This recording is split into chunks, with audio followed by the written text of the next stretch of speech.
আমি মিষ্টি, এটা আমার ফার্স্ট ব্লগ। যদি কোনো ভুল হয়ে থাকে অবশ্যই ক্ষমা করে দিও তোমরা। আজ আমরা মেকআপ স্টুডিওতে সবাই মিলে টিচার ডে সেলিব্রেট করব। এখানে সবাই সাজছে একটু। চলো তোমাদের একটু মেকআপ স্টুডিওটা দেখিয়ে দিই। এটা আমাদের মেকআপ স্টুডিও, এখানে সবাই ডেকোরেশন করছে এখন।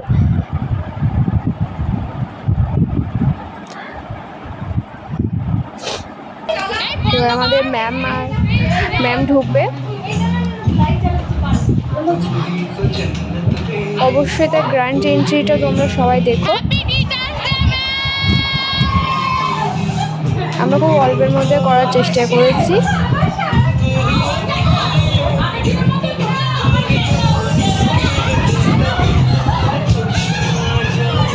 এটা আমাদের ম্যাম মিঠু ভট্টাচার্য।